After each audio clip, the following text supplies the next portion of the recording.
Bonjour tout le monde et bienvenue sur cette nouvelle vidéo. Je vous retrouve aujourd'hui pour faire un point à mi-parcours de l'année. C'est évidemment le Mid-Year Book Freakout Tag. Alors je sais, j'arrive un petit peu en retard sur la traîne, c'est parce que je me suis dit que j'allais le faire en version Instagram, ce que j'ai fait. Je vous ai posté un reel par jour pour répondre à chaque question du tag, mais je me suis dit que ce serait aussi très sympa de le faire en version vidéo sur YouTube comme les années précédentes. Et comme je suis en train de mourir de chaud dans mon appartement, il a beau être tôt et j'ai beau laisser ouvrir les fenêtres très tôt le matin, voire toute la nuit, il fait déjà une chaleur atroce. Je suis en train de dégouliner, je sais pas si vous le voyez. Donc je vais pas m'éterniser et on commence tout de suite avec la première question qui est: quel est le meilleur livre que j'ai lu cette année, enfin du moins les 6 premiers mois de 2024, et je pense à 2 livres en particulier. Le premier étant mon gros coup de cœur du tout début de l'année, que je pensais pas apprécier autant, c'est évidemment Les 7 maris d'Evelyn Hugo de Taylor Jenkins Reid. Je vous mets une photo ici ou là parce que je l'ai écouté en version audio et je n'ai toujours pas de version papier. Je sais pas si je m'en procurerai une un jour, mais vraiment ce livre m'a fait vivre des émotions intenses. Il m'a fait pleurer, mais dans le genre vraiment le ugly cry. J'étais bouleversée. Mais bon, vraiment, j'ai adoré ce livre. Je ne peux que vous conseiller de le lire si vous cherchez des histoires d'amour, des histoires d'amitié. Il faut vibrer en fait avec les personnages. C'est vraiment ce qu'on retrouve ici. Et le deuxième livre auquel je pense, c'est une lecture un peu plus récente. Je crois que je l'avais lu au mois de avril ou mai, très peu de temps après sa sortie. C'est La Psy de Freida McFadden. Je connaissais déjà cette autrice avec un livre précédent qui est La femme de ménage que j'avais lu l'été dernier, et en fait celui-ci, eh bien, je l'ai surkiffé. Je pense que je l'ai même encore plus apprécié que le premier titre que j'avais découvert de cette autrice. Vraiment, j'adore. Ici, on est dans un peu dans un thriller domestique en fait. Pendant une tempête de neige, on va suivre 2 personnages, un couple qui se réfugie dans un manoir abandonné, manoir qui souhaitait visiter à la base pour pouvoir potentiellement l'acheter, et manoir qui appartenait précédemment à une psy qui a disparu il y a quelques années sans laisser de traces. Bref, on va suivre un petit peu toutes ces péripéties, c'était trop bien. Plot twist, plot twist, plot twist, j'ai adoré. Je pense que entre chaque question, je vais un peu ouvrir la fenêtre pour avoir un peu de frais parce que vraiment, j'en peux plus. Le problème étant que, comme vous le constatez, je ne peux pas laisser la fenêtre ouverte parce qu'elle est juste à côté de moi, juste ici. Et je pense que vous allez plus entendre la route, les bruits extérieurs que ma voix. La deuxième question du tag, c'est évidemment quelle est la meilleure suite de séries que tu as lue en 2024. Début février, j'ai commencé à découvrir la série Wayward Pines de Blake Crouch. Ici, c'est le tome 1, Révélation. Je crois que je l'ai lu en genre 24 heures. Et j'avais le tome 2 dans ma palle parce que j'ai acheté les deux en même temps. Donc j'ai lu Rébellion en genre 2 jours et je me suis régalée. Et forcément, quand le tome 3 est sorti quelques jours plus tard, je l'ai acheté et je l'ai sorti très rapidement de ma palle. C'était Destruction. J'ai donc binge-readé cette trilogie en très peu de temps finalement. Je pense environ 3 semaines sur le mois de février. J'ai donc lu ces 3 titres et j'ai adoré. J'étais complètement accro dès les premiers chapitres du tome 1. Je l'ai bouffé, le tome 2, je l'ai bouffé, le tome 3, je l'ai bouffé. Je suis arrivée à l'épilogue, j'ai hurlé. Quelque chose qui m'arrive vraiment très rarement. C'est rare que je réagisse physiquement, que oralement à ma lecture. C'est rare que j'explose de rire ou que je lâche des hoquets d'étonnement. Et là, comme je vous le disais, j'ai hurlé. Si vous avez lu cette trilogie, je pense que vous savez pourquoi. J'ai l'impression que je suis l'une des rares à réagir autant sur cette trilogie, mais vraiment, j'ai surkiffé. Je ne peux que vous le recommander. Ça se lit tout seul. C'est en format poche. Pardon, mais encore une fois, les éditions Game Master sur la collection Totem, je me régale à chaque fois pour les couvertures. Je les trouve trop belles.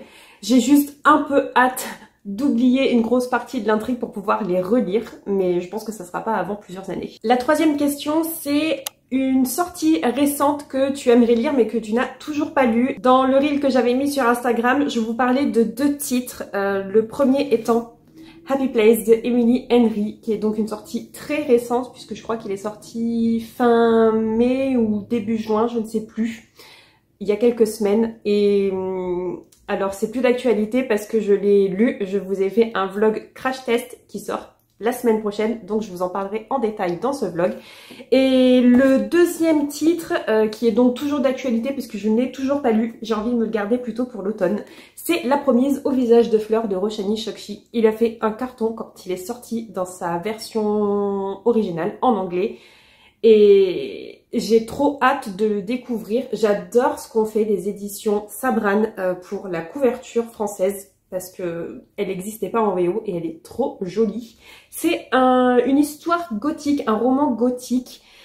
Je sais pas si on va retrouver du fantastique ou juste vraiment une ambiance un peu oppressante. Mais on va suivre un personnage masculin ici qui s'est marié récemment avec sa femme Indigo. Il est fou amoureux d'elle. Ils sont fous amoureux l'un de l'autre finalement. Mais la condition pour qu'il se marie, c'était que ce monsieur, dont on ne connaît pas le nom, ne pose aucune question à Indigo sur son passé. Mais très peu de temps après leur mariage, la famille d'Indigo va refaire surface et va lui demander de revenir auprès d'eux. Donc forcément, il va poser des questions et on va suivre un petit peu tout ce qui va se passer là-dedans. Au vu de la couverture et de l'ambiance gothique, je pense que vous comprenez pourquoi j'ai envie de le garder pour cet automne. Et après s'être intéressé aux sorties qui viennent de paraître, on va s'intéresser aux sorties qui ont été annoncées ou qui seront peut-être un jour annoncées, puisqu'on nous demande quelle est la sortie que tu attends avec le plus d'impatience. Là encore, j'avais répondu dans mon reel par 2 titres et là aussi l'info a un petit peu changé. Je vous disais que j'attendais la traduction prochaine de la suite de La femme de ménage. Je vous explique. En gros, il y a La femme de ménage de Freda McFadden qui est sortie. Donc je vous disais, je l'ai déjà lu l'année dernière. Il y a le tome 2 qui est une suite directe. C'est Les secrets de la femme de ménage que je n'ai pas lu mais que je compte bien lire avant de la fin de l'été. Il fait partie de ma sélection Babelio. Et la maison d'édition a annoncé récemment, justement quand ils ont annoncé que celui-ci était le lauréat du prix Babelio dans sa catégorie. Donc City Edition a annoncé que, attention, méfiez-vous, vos voisins vous regardent. Ce qui veut dire que le 3e tome va sortir, puisque le 3e tome en VO, il s'intitule The Housemaid is Watching. Littéralement, la femme de ménage vous regarde, mais on sait très bien dans le pitch du tome 3 que c'est plutôt une histoire de voisinage. Ça veut donc dire que City Edition a annoncé à demi-mot la traduction prochaine du tome 3, et je suis assez pressée de le découvrir, même si, comme je viens de vous le dire, j'ai toujours pas découvert le tome 2. Et le deuxième titre dont je vous parlais dans le reel, et c'est là que les informations ont changé. Je vous disais que je rêve de découvrir un titre qui existe en VO mais qui n'avait pas été annoncé en traduction en français pour le moment. Techniquement c'est toujours le cas, il n'a pas été annoncé officiellement, mais j'avais entendu dire qu'il allait pas tarder à arriver. J'ai creusé un petit peu sur internet et j'ai trouvé la même information.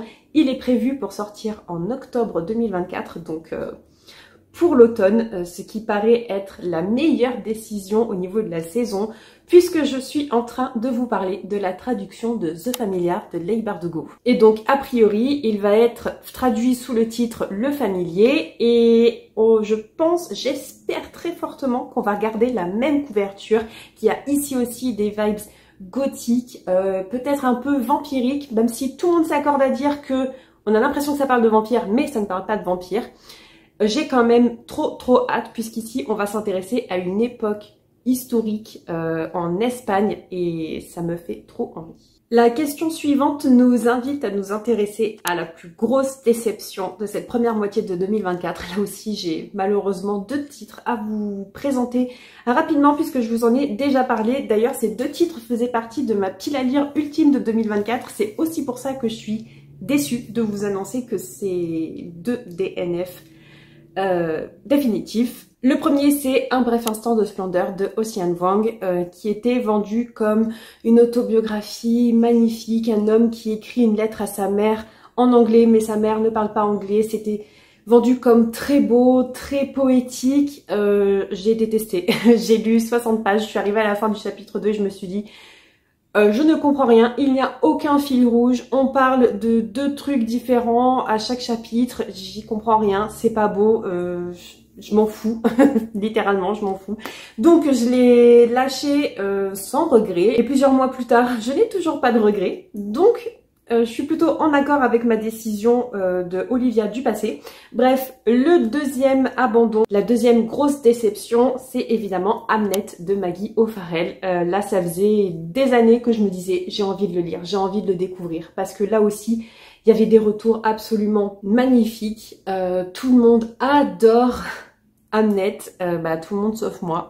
Hamnet, c'est un roman historique dans lequel on va suivre la vie de Shakespeare, sauf qu'il n'est pas nommé.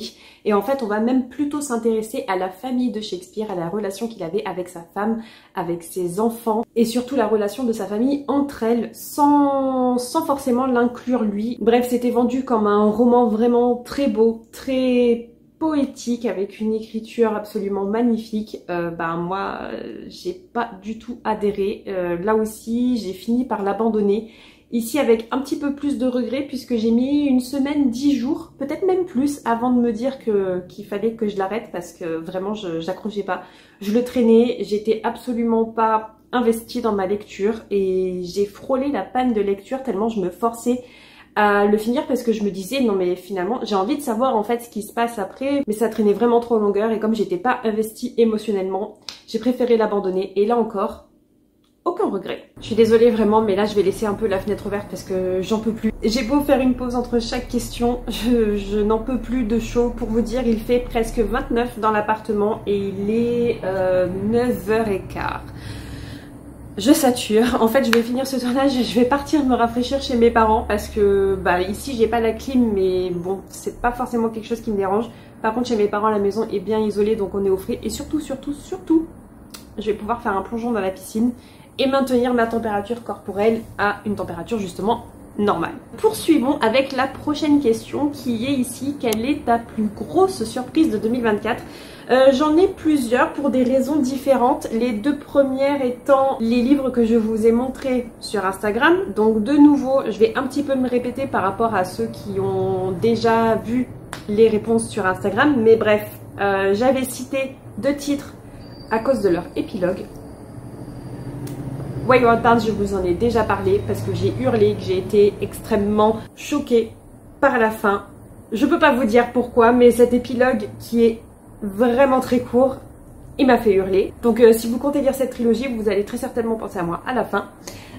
Deuxième titre que j'avais cité pour son épilogue ici, c'est parce que j'ai terminé la double trilogie du cycle de la Tour de Garde. Et donc j'ai lu le 3e tome de Capitale du Nord qui est L'armée fantoche. Entre Capitale du Nord et Capitale du Sud, j'ai toujours eu une petite préférence pour Capitale du Sud. Mais quand je suis arrivée à la fin de ce tome 3 de Capitale du Nord, qui était le dernier des derniers titres de ce cycle de la Tour de Garde, et que je suis arrivée à l'épilogue, qui dure assez longtemps quand même, je sais plus combien de pages, mais c'est une vraie histoire dans l'histoire. Et j'ai adoré, j'ai trouvé ça vraiment beau, touchant, émouvant, et je m'attendais pas du tout à ça. J'ai adoré. Et ici donc petit ajout par rapport à mon reel Instagram, grosse surprise toujours, que j'ai lu juste après justement avoir préparé tous ces reels. Et c'est une lecture dont je vous ai parlé aussi sur Instagram sur un post parce que vraiment niveau surprise littéraire on était au top du top. C'est une lecture qui est tombée aussi au bon moment pour moi. Le moment parfait, que ce soit pour moi dans ma situation émotionnelle, mentale, mais aussi au niveau du climat et de l'endroit où je me trouvais, puisque j'ai lu Personne n'est censé mourir pendant ses vacances de Catherine Mack, le premier tome d'une série de Cozy Mystery, ce que je ne savais pas en commençant ma lecture, mais je me suis régalée. On suit ici notre personnage principal qui part en vacances en Italie avec sa sœur, qui pense que c'est juste des vacances, mais qui n'a pas lu le programme que sa sœur lui a préparé, puisqu'en réalité elle part en tournée promo pour sa saga, puisqu'elle est écrivaine, elle est autrice à succès d'une série de Cozy Mystery.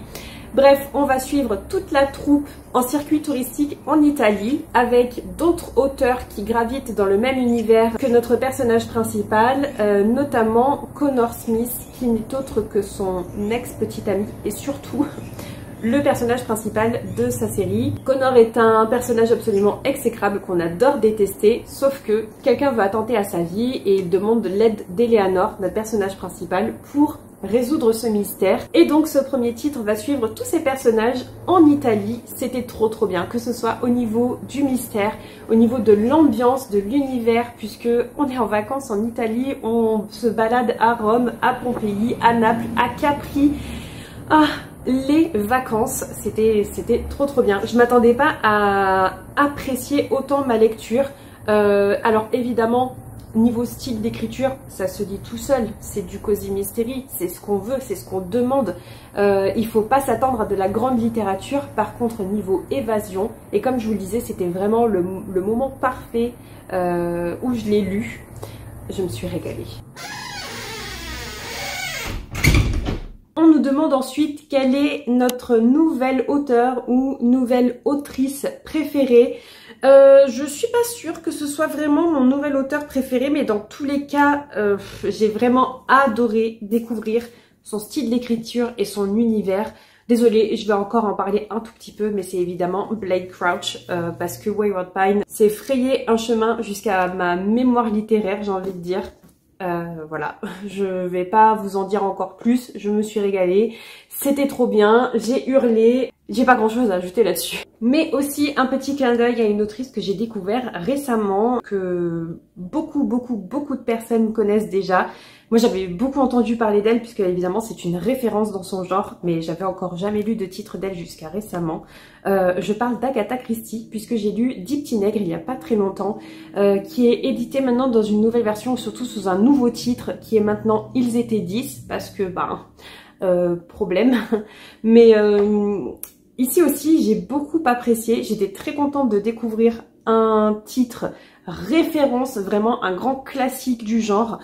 Et j'ai très envie de continuer à découvrir l'univers et le style d'écriture d'Agatha Christie, puisque là pour le coup je m'étais vraiment régalée, je m'étais éclatée avec cette lecture et j'ai envie d'en découvrir plus. D'ailleurs, si vous avez des titres d'Agatha Christie à me recommander, n'hésitez pas à me le dire dans les commentaires, je suis ouverte. La question suivante aborde le sujet du personnage préféré, du nouveau personnage préféré. Encore une fois, mon personnage préféré est un animal, puisque j'ai lu il y a plusieurs mois déjà, je crois que c'était au mois de mars, dans sa version originale, Remarkably Bright Creatures de Shelby Van Pelt, et j'avais adoré.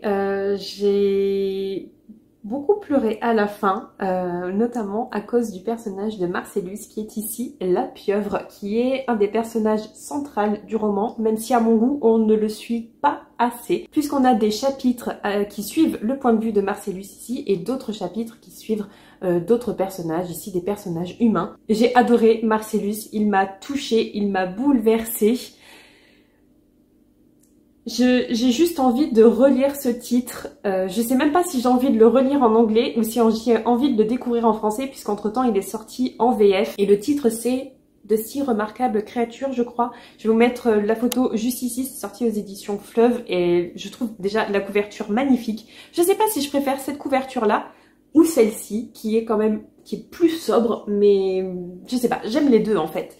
Et je me demande même si je vais pas m'acheter la version française pour l'avoir dans ma bibliothèque, parce que vraiment, c'est pas forcément que l'intrigue, l'histoire m'a plu, mais la façon dont les personnages ont été construits, et notamment le personnage du coup de Marcellus qui m'a, comme je vous le disais, énormément touchée. Je sais pas, j'ai une réponse émotive avec ce livre qui est quand même vachement importante et j'ai envie de l'avoir en français et de vous le recommander tout le temps. Ensuite, on nous demande quel est le livre qui t'a fait pleurer. J'en ai plusieurs, encore une fois, je viens justement de vous en parler, mais Remarkably Bright Creatures m'a fait pleurer. Alors j'ai eu plusieurs fois les larmes aux yeux d'émotion, mais arrivé à la fin j'étais constamment en larmes. Je crois que les 20 dernières 30 pages, j'arrêtais pas de pleurer, j'avais du mal à lire tellement mes yeux arrêtaient pas de chialer. Donc voilà, ça parle de soi. Et aussi, comme je vous le disais un petit peu plus tôt dans la vidéo, Les 7 maris d'Evelyn Hugo, là aussi j'étais en mode ugly cry. Je pense que très rarement un livre m'aura mis dans un tel état émotionnel. Là je l'écoutais en audio, j'étais en train de faire un puzzle et je m'en souviens très bien, j'étais ici en train de faire mon puzzle et j'arrivais pas à faire mon puzzle parce que j'arrêtais pas de chialer. Là aussi parce que c'était très beau, très touchant et j'étais bouleversée. On vient de s'intéresser aux livres qui m'ont fait pleurer et la question suivante c'est quel est le livre qui t'a rendu le plus heureuse? Là j'ai beaucoup plus de difficultés à répondre parce que je sais pas, en général les livres ça me rend pas heureuse vraiment, ça éveille des émotions oui mais peut-être pas le bonheur, c'est assez compliqué. Ceci dit, sur Instagram, je vous avais dit que Cathy de Michael McDowell m'avait rendue heureuse. Pour une raison un petit peu particulière, c'est juste que j'étais extrêmement heureuse de retrouver le style d'écriture de l'auteur, de retrouver cette banalité avec laquelle il décrit des choses absolument atroces, horribles, puisque pour rappel ici, dans Cathy, on va suivre notamment le personnage de Cathy qui est un peu une psychopathe et qui commet des crimes atroces sans raison particulière juste parce qu'elle a envie de zigouiller des gens. Donc voilà, ici aussi j'avais beaucoup apprécié ma lecture et donc elle m'a rendue heureuse dans le sens où j'ai retrouvé des personnages absolument abominables. Mais j'ai aussi un autre titre qui m'a rendue heureuse, je viens déjà de vous en parler, c'est toujours Personne n'était censé mourir pendant ses vacances parce que voilà, comme je vous le disais précédemment, j'avais l'impression d'être en vacances avec les personnages, j'avais l'impression d'être en circuit touristique en Italie avec tous ces personnages qui essaient de résoudre un crime qui n'a pas encore eu lieu, que des bonnes vibes. La question suivante est carrément superficielle mais je l'apprécie beaucoup puisqu'on nous demande quel est le livre ou les livres les plus beaux que tu aies achetés ou que tu aies reçus en 2024. J'en ai plusieurs, je vais vous montrer. Ce sont tous des achats récents, des ajouts récents à ma pile à lire. L'un étant parce que, juste comme ça, parce que j'ai envie de le lire, que j'ai vu qu'il a cartonné en anglais et qu'il m'intrigue, et qu'il a été édité par une de mes maisons d'édition préférées, donc je vais vous en parler tout de suite. Les deux autres font partie de la sélection du prix Babelio, et l'un d'entre eux j'en avais entendu parler rapidement mais il m'intéressait pas forcément jusqu'à ce que je lise la 4e de couverture grâce à Babelio, et que du coup il m'intéresse et que je l'achète. C'est Psyché et Eros de Luna McNamara. Pardon, mais voilà, la couverture, je la trouve vraiment sublime. Le deuxième, qui fait donc partie de la sélection Babelio, que j'ai lu entre temps, donc je vous en parlerai à un moment ou à un autre, c'est Noblesse oblige de Maïwenn Alix, et celui-ci je l'avais dans le collimateur avant même qu'il sorte. Donc voilà, la couverture en elle-même, elle est magnifique, mais en plus, il y a ce jaspage qui se prolonge du coup avec la 4e de couverture, je le trouve vraiment trop beau, je ne me lasserai jamais de cette couverture. Et donc le premier titre dont je vous parlais, c'est Mirror Bay de Catriona Ward. Ici estival, mais dans le sens tempête estivale, tempête en mer, et je sais pas, je trouve ça trop beau. Est-ce que c'est parce que la littérature maritime et moi, c'est un peu une histoire d'amour? Je ne sais pas, mais vraiment, je me régale. On dirait un peu comme un tableau, j'adore. Et enfin, la dernière question aborde un sujet un peu problématique puisqu'on nous demande quel est le livre qu'il faudrait absolument que tu lises avant la fin 2024. J'ai envie de vous dire toute ma bibliothèque, évidemment, un peu comme tout le monde. Sur Instagram, je vous avais mis, c'est pas forcément par défaut, mais c'est des titres que j'avais absolument envie de lire à ce moment-là, que j'ai toujours envie de lire parce que je les ai pas sortis de ma pile à lire. Je vais vous les montrer rapidement, mais ce ne sera pas ma réponse officielle dans cette vidéo. Je vous parlais donc évidemment de Mirror Bay que je vous ai montré juste avant, un roman un peu mystère, un peu thriller, je sais pas trop à quoi m'attendre avec cette lecture, mais j'espère passer un bon moment. Et je vous disais aussi que je voulais absolument lire Love Theoretically de Ali Hazelwood parce que c'est le nouveau Ali Hazelwood en VF. Il est sorti en mai je crois, je l'ai acheté juste à sa sortie. Je crois même que c'était le 1er ou le 2 mai, je sais plus. Et je me suis ruée en librairie pour pouvoir l'acheter et le lire rapidement et il est toujours pas lu. Donc j'espère pouvoir le lire avant la fin de l'été, mais je crois que ça va être compliqué. Donc comme je vous disais, ces deux livres, c'était ma réponse officielle dans le reel Instagram, mais ce n'est pas ma réponse officielle dans cette vidéo, puisqu'entre temps, j'ai réfléchi. Et en réalité, j'ai plein de livres que j'ai besoin, envie de lire d'ici la fin de l'année. Déjà, il y a évidemment les livres pour la sélection du prix Babelio, donc j'en ai plusieurs. Psyché et Eros, les autres je vais vous mettre les photos parce que j'ai la flemme d'aller chercher dans ma bibliothèque, mais il y a évidemment le tome 1 et le tome 2 de L'Empire du Vampire de J. Christophe. Il y a aussi La Légende de Sleepy Hollow, le tome 2 d'Absolu, Les Effacés, et j'en passe et des meilleurs. Mais j'ai aussi envie d'avancer dans ma pile à lire des classiques. Une pile à lire que je ne dégomme absolument pas et donc il faudrait vraiment que je m'y mette. Je dis ça chaque année mais bon, je suis toujours à la traîne. Sauf que là j'ai commencé à acquérir des livres que j'ai envie de lire et qui font partie de cette palle. Il y a notamment Les 4 filles du Dr March de Louisa May Alcott. Je le procrastine parce que c'est un gros pavé et que c'est écrit pas forcément petit mais les pages sont bien remplies. Du coup voilà, c'est pas qu'il me fait un petit peu peur mais presque. Et il y a aussi Le Portrait de Dorian Gray d'Oscar Wilde, pareil, classique. Je pense que je vais plutôt le lire cet automne parce que ça me semble être un peu la vibes dominante. Un peu horreur, un peu parfait pour Halloween, donc à voir. Je n'ai pas en ma possession mais j'aimerais aussi beaucoup lire Le Parfum, pareil, je pense que ça va être plutôt pour cet automne. Et il y a aussi Le Comte de Monte Cristo qui me fait envie. J'ai failli l'acheter parce que je crois que c'était les éditions Point qui l'ont réédité récemment et que je trouve les couvertures absolument magnifiques, mais il est en 2 tomes et je crois me souvenir que les pages étaient très fines et malgré ça les tomes étaient très épais. Donc je les ai pas achetés, je me retiens pour le moment, mais j'ai très envie de les acquérir et de les lire. Est-ce que je vais craquer ? On verra bien. Je me demande même si je vais pas essayer plutôt de l'emprunter à la médiathèque avant de me dire ok, je l'aime tellement que je vais me l'acheter. Bref, ça reste à voir. Et enfin, le dernier livre que j'ai à vous présenter pour cette question, c'est un petit twist. C'est le roman pour lequel vous avez voté dans ma dernière vidéo Book Haul où je vous demandais de choisir un titre que je dois lire en priorité, de voter donc. Et vous avez choisi Comment voyager dans les terres oubliées de Sarah Brooks. Je vous avais dit que moi, les lectures où il s'agit de voyage en train, je kiffe. De toute façon, le voyage en train dans la vie réelle, je kiffe. Ici, on va s'intéresser à un voyage sur la ligne du Transsibérien, qui est un de mes objectifs de vie, un de mes rêves que j'ai envie de réaliser, principalement personnellement sur le transmongol, mais bref, le transsibérien ça me botte quand même pas mal aussi. Et surtout ici, on va nous parler d'un roman qui défie tous les genres, entre aventure et horreur, en passant par le thriller historique.